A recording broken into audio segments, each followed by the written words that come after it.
Bit of the daily routine. There's nothing to be scared of. I mean, there are some things to be scared of. I'm guessing there's something going on in this apartment complex. He needs a doctor. Yeah. Please save me from the monsters. Here he comes. Save me from the monsters. Please save me from the monsters. Haven't done this in a while. Done what? What are you doing? Going on a call. Making a house call. The reflection shot. I've seen that a few times. Today we're answering a cry for help from the scariest place in the universe. A boy's bedroom or a kid's bedroom. Yeah. That's a great shot. Or maybe it's best if I come back another time. I'm the doctor. It's to be expected, right? This late at night. Go on, have a look, Georgie. We've got to find that kid. Maybe we should let the monsters gobble him up. That's not going to help. Uh-oh, uh-oh. Are they about to get stuck in there? Right, every slight shadow kind of... Ooh, scratches. Interesting. I mean, I quite like the setting. It is a creepy setting, for sure. Look at this transition. Is that you, George? George? I'll tell your mum and dad. Oh, is she going to get replaced, perhaps? I mean, he's scared to death of everything. Pantophobia. What? That's what it's called, pantophobia. Not fear of pants, though, if that's what you're thinking. It's a fear of everything, including pants. Fear of everything. Maybe you can get through to him. I'll do my best. Ooh. He's got the red bow tie on today. We were in a lift. Yeah, I remember getting in and then... What? We're dead, aren't we? The lift fell and we're dead. Shut up. We're dead. Again. Oh, shut up. Some time slippy thing. You know, the doctor's back there in EastEnders land and we're stuck here in the past. EastEnders, I've heard of that. 1700 and something. Oh, you're about to get stalked. Oh, that looked like a creepy little girl. Look at that lighting, though. I'm the doctor. Ooh. Doctor, have you come to take me away? No, George, I just want to talk to you. Wow. Well, not 1700 and something then. Yeah. At least they're together. How about in here? No. Not in the cupboard. Why not in there, George? It's a thing. Look at that face. And there's... Okay, it's not a little girl. It is... Evening. Oh. Hey, man, you just gonna walk in? A sonic one. And other stuff. Please, may I see the other stuff? You may. Go on. Gives a smile. There's a brave little soldier. A bit rusty at this. Anyway. There's nothing to be scared of. Ooh. So, have we got this thing open yet? No. You don't want to do that. Why? Because George's monsters are real. That's not... He does not want to hear that, right? You're supposed to be a professional. I'll never get him to sleep now. He's so irresponsible. No, Cuppa. Alex, responsible, very. Cupboard bad. Cupboard not best. Stay away from cupboard. I'm not just a professional. I'm the doctor. What's that supposed to mean? It means I've come a long way to get here, Alex. A very long way. George sent a message, a distress call, if you like. Whatever's inside that cupboard is so terrible, so powerful, that it amplified the fears of an ordinary little boy across all the barriers of time and space. Hey? Through empires of glass and civilizations of pure thought. And a whole terrible, wonderful universe of impossibilities. You see these eyes? They're all lies. Huh. Yes, they are. Everything I can tell you, Alex. Monsters are real. Ah. You're not from social services, are you? He's getting it. That's so creepy. Child's laughter in this kind of scenario, it's as creepy as it gets.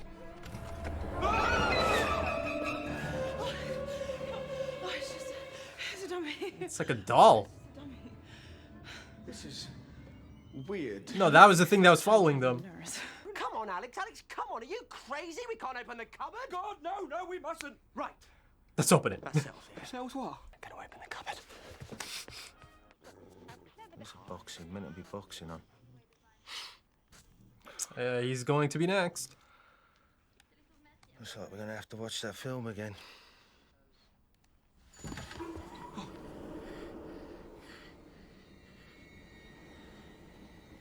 There's a great sense of tension being built up here. Some kind of portal? Kind of like Narnia? Huh.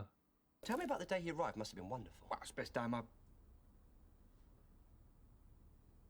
life. Sure. Yes. You don't sound sure.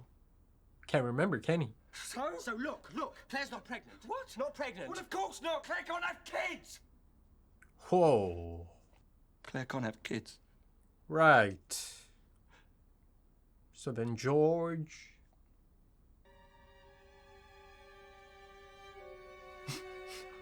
Who are you, George? Oh, yeah, he's gonna turn.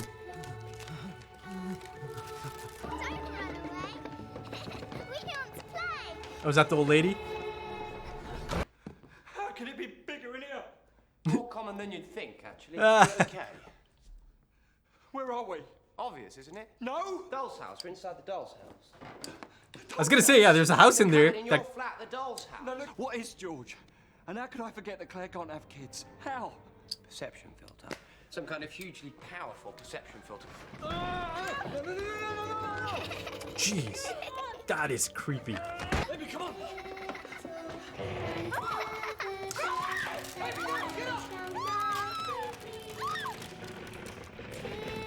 Oh no.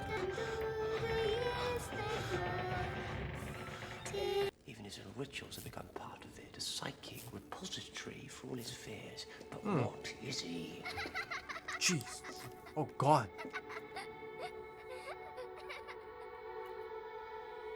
A tenser. He's a tenser. And millions of them hatch in space and then woof, off they drift, looking for a nest. The young can sense exactly what their foster parents want and then they assimilate. Perfect. George is an alien. Yep. George, you're the only one who could stop this, but you have to believe. You have to believe. You have to know you're safe. I can't save you from the monsters, only you. See, this episode feels like it's George, listen to me. certainly one for the children as well. Rory! Doctor, where's Amy? The red one. Something's holding him back. Something's holding him back. Something. Who are you? I'm the doctor. A doctor? Have you come to take me away? That's what did it. That's what the trick was. He thought you were rejecting him. He thought he wasn't wanted, that someone was going to come and take him away. We talked about it. Yeah, and he heard you. Alex attends a soul functionist to fit in, to be wanted, and you were rejecting him. We just couldn't cope. We needed help. Yes, but George didn't know that. He thought you were rejecting him. He still thinks it. How can we? He's not. Not what? He's not human. He's a tad different, but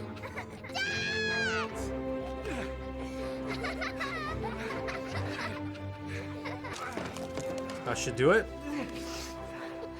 Whatever you are, whatever you do, You're always my son. and I will never, ever send you away. Oh, George. Was that it? Yeah. It's all sorted. Yeah, we had a great time, didn't we? Yeah. See? He's fine. What, just like that? Yes. Trust me. The doctor. He's a cute little kid. Well, that's it. Well, apart from making sure he eats his greens and getting him to a good school, yes. Is he gonna, I don't know, spray out another head or 3 eyes or something? One of the tens, I remember. He'll adapt perfectly now. Hey! Be whatever you want him to be.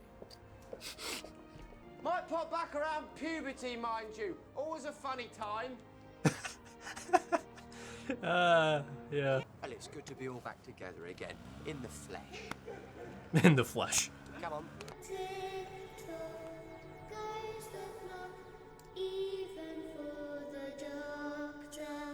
Right. Right then, let's get into it, folks. Yeah, that's a as expected, coming off of that breathless stanza of the season or series, sorry. Yeah, as I expected, it was kind of tough to kind of get back to this type of episode, this standalone type of story. Not to say that it didn't have some good things. It had some good things, this episode, but it is tough. It is tough coming off of that high, essentially, these last few episodes, to then go to an episode like this, right? That's been one of the reoccurring things about the show that has been tough. Having those moments, the highest of highs, to then go to an episode like this. Again, I'm not saying it's meant, I'm not trying to imply that this is the lowest of the lows, but it's quite a drop off, right? It is, in terms of stakes, in terms of even the audience interest, right? I don't know. It was a decent episode, right? Nothing special, right? Nothing special. It's kind of like in that, middle section, essentially. It's not the most terrible, but it's nothing special either. And I've got to say, it actually even felt a bit disjointed coming off of that last episode, or this last stanza of the series, right? And by disjointed, I kind of mean Amy and Rory. Look at them, for example. Realistically, they didn't really need to be in this episode, but the fact that they are, yet they don't really utilize them in a fashion that is like right there. It's like right there after these last few episodes, given their own experiences with losing a child, right? And the whole notion of not being able to raise them. Just, parents, parent troubles. I was so surprised that they didn't kind of go down that path, that these two characters, these parents, Amy and Rory, they didn't play a bigger part in that aspect of it, right? Realistically, you really didn't need them in this episode, right? But you could have, but the fact that they are in this episode, they definitely could have used them in a different manner. Now, again, disjointed, also because of Rory's behavior. He's really quite, given his heroic moments over the last few episodes, his courageous moments, he's really come into it, right? He's really grown into quite a formidable member of this team, right? Yet here you have him kind of back to his original days almost, as this chicken, scared chicken type figure, right? Again, I do know about the whole, episodes being filmed in blocks. Maybe that might have a role to play here in terms of there being this disconnect from the last section that I just kind of came off of. But yeah, realistically, this really could have been just a doctor episode. And that would have been just fine as well, I think. But I'm not saying that I don't want to see Amy and Rory. Just kind of, giving my thoughts on their use in this episode, right? Or how those characters are utilized in this episode, and the missed opportunities. But yeah, it certainly had quite a distinct tone, that it was kind of geared towards maybe much of the younger audience, right? Some of the younger demographic. Before I go any further, let's kind of focus on that ending, right? Inside the TARDIS, that ominous reminder, that ominous ending, actually. TikTok goes the clock even for the Doctor, right? A reminder that the Doctor's time is also going to come, right? Soon enough. So yeah, that, at least, it had a great ending. It really did. But yeah, going back to my point of this kind of being geared towards some of the younger fan base, right? The younger audience. It had a lot of great messages, I thought. It did. Be yourself.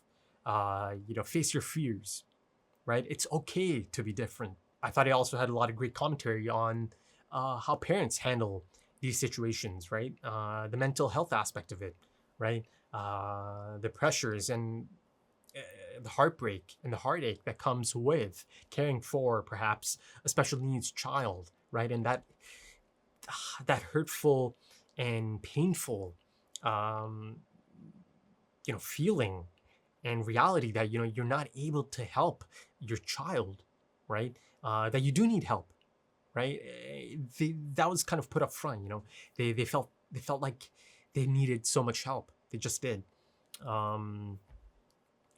But yeah, it certainly has a lot of great messages, that's for sure. But also, I've got to say, there's a bit of an ethical dilemma there, isn't it? It appears that his wife does not know about the origins or the past of their child, right? It appears that they just kind of decided that it's probably better to not tell his wife, the mother of that child, right? I don't know. From one end, it's perhaps, a loved one looking out for another loved one. Maybe he doesn't want her to think that or know that she didn't give birth to George, the Georgie boy, who's actually an alien. But, I love the, the idea of this reverse adoption, essentially. He chose them. He chose these lovely people, right? So, yeah, I like that it kind of had that whole idea of these interesting aliens out there, that they're not all evil, right? They're just out there existing, really, and a lot of them are really quite interesting. But yeah, the whole not telling the mom aspect of it, yeah, the ethics do kind of creep in, don't they? Is it right to keep that from her, right? Should you be able, or should you be making a decision like that?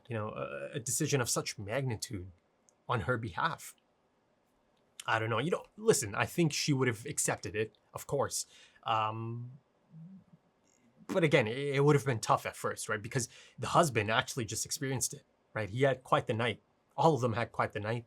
And then she kind of came in, tough day at work, perhaps. These people are kind of living paycheck to paycheck from the looks of it. Not just them, just the people in that apartment complex. And I've got to say, I really did enjoy that setting.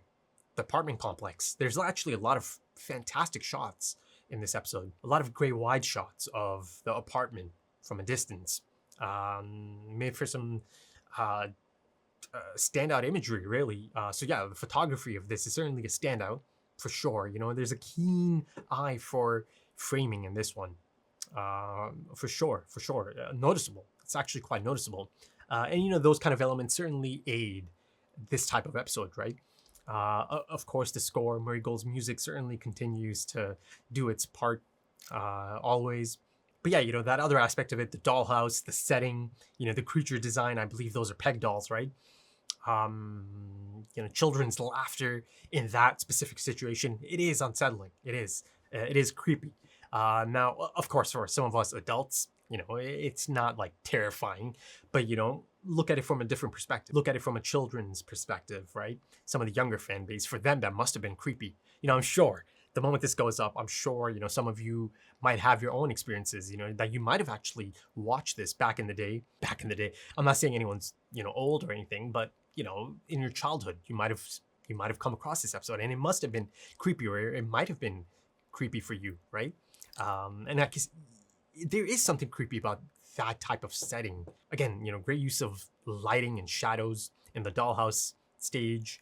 And again, the dolls themselves, the peg dolls, in that size, they are creepy. They actually are creepy, especially some of those shots of them kind of stalking Amy and Rory. They'll kind of move on out of the frame and then you see in the distance, you see just that, ragdoll hair almost, or the silhouette of it in the background. It is creepy. I mean, it's certainly creepy imagery, that's for sure. Though, of course, some of that tension and that X factor almost, it diminishes the moment Amy becomes a doll, because then okay, of course, Amy's not going to die or anything. She is going to return to her human form. But yeah, from a technical aspect, from the production aspect, there's a lot to love about this episode for sure, or appreciate about this episode. But also, I've got to say, I love the idea, the notion that the doctor drops everything at a moment's notice the moment he gets this distress call, a call for help, a cry for help from a young child, right? He takes a house call, right? And he's not close by. And also, there's this really descriptive and vivid moment, isn't there, as he's describing all of the things that he had to kind of come across, or kind of establishing just how far he came from for young Georgie, for his call for help, right? Wow, the way he was describing those things, right? Wow, it really painted this picture in my mind. Matt Smith, of course, continues to be fantastic. He really does. Really continue that fairy tale figure aspect of this, right? So I certainly think there are some good ideas in this one, especially for a younger audience, right? Some of the messages that are kind of on display through these characters, and the things that play out. But also, by the end of it, it does kind of feel like these issues, and they certainly established them as issues that have been going on for some time now. They almost immediately just kind of get resolved, right? So yeah, I think that's about it for this one, folks. I've got to say, I really, really like that shot of the Doctor, Amy, and Rory. It's from behind, kind of sitting together. He puts his arms around them, back in the flesh. Given the things that have played out, yeah, that's quite a noticeable line of dialogue, right? Back in the flesh. Though again, I don't know. This did feel a bit disjointed from the stuff I've seen in these past few episodes. So you'll have to let me know. About the filming order, perhaps. But yeah, that's about it for this one, folks. If you enjoyed that, consider dropping a like, consider dropping some comments, give me your thoughts on this, and your thoughts on the whole not telling mom about this, right? That it's been resolved, everything is fine, it's perfect, happily ever after. Also, if you're interested in full length or perhaps even early access to the next episode right now, consider checking out the Patreon page. The link is in the description and the pinned comment. Also, social media, if you're into Instagram, Twitter, check those out as well. Again, description, pinned comment. Right then, that's about it for this one, folks. Thank you for joining me and thank you for your time. This time is precious. And I do hope to see you again soon for the next one. Till then, take it easy.